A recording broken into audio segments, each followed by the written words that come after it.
Once, in a quiet valley hidden by mountains and time, there lived a young girl named Ilara.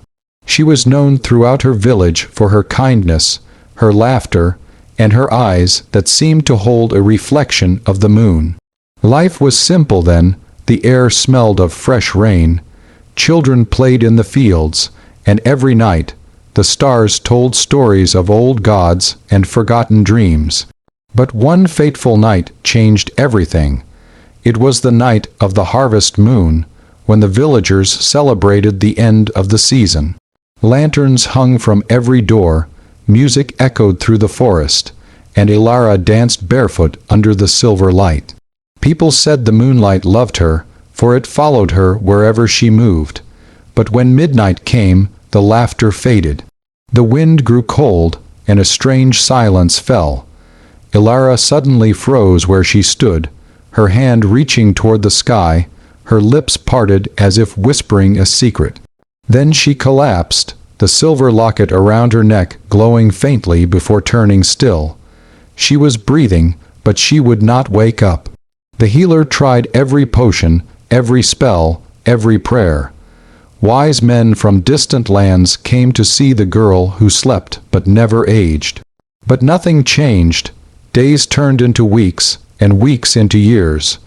Her parents grew old and passed away, but Ilara remained the same, her face calm, her beauty untouched by time. The villagers began to whisper that she had been cursed by the spirits of the moon. Others believed she had been chosen by the gods. But as time went on, the village began to fade, and her story became nothing more than a legend. 100 years passed. The forest swallowed the ruins, the roads disappeared, and the world forgot the name Ilara. Only the wind seemed to remember her, whispering her name through the trees. Then, one day, a young man named Aaron came to the valley. He was a historian, obsessed with uncovering forgotten truths. He had read about the legend of a girl who slept for a century and refused to believe it was just a tale. He followed old maps, crossed rivers, and climbed the mountains until he reached the forest where no birds sang and the air felt thick with memory. The deeper he went, the more the world around him began to change. His compass stopped working, his lantern flickered, and he could swear he heard a voice calling his name, soft, distant, and sorrowful. After hours of wandering, he reached a clearing bathed in pale light. There, beneath twisted trees and overgrown vines, stood an ancient stone temple. Inside it lay a glass coffin covered in dust and moss. Aaron wiped the glass with trembling hands, and there she was. Ilara, still 16. Her golden hair spread like sunlight, her face peaceful, her lips red as though she had just fallen asleep. For a moment Aaron forgot to breathe. She looked so alive, so human, yet untouched by time. Beneath her coffin, carved into the stone, were the words, "She will wake when the heart that truly seeks her calls her name." Aaron's heart pounded. He whispered her name once, softly, "Ilara." Nothing happened. He whispered again, louder, trembling, "Ilara." Suddenly, the air shifted. The forest shivered. The glass began to crack, light bursting through the lines like veins of fire. Aaron stepped back as a blinding glow filled the chamber. When it faded, he saw her awake. Ilara opened her eyes slowly, gasping for breath, her chest rising as if she had just been pulled from the depths of the ocean. Her gaze was full of confusion and fear. "Where am I?" she whispered. Aaron's voice shook as he said, "You've been asleep for 100 years." She stared at him, tears filling her eyes. 100 years, she repeated, her voice breaking. "Then everyone I loved, they're gone."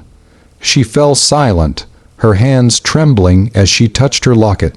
The world she knew had turned to dust. Everything she once loved had become memory. Aaron tried to comfort her. "You're safe now," he said, but Ilara shook her head. "No, you don't understand. My sleep wasn't a curse. It was a promise." She took a deep breath, her eyes reflecting the fading moonlight. Long ago, a spirit of shadow tried to cross into our world. It wanted to consume life, to end time itself. To stop it, I offered myself as the gatekeeper. My body slept here, but my soul remained in the dream realm, keeping the spirit trapped inside.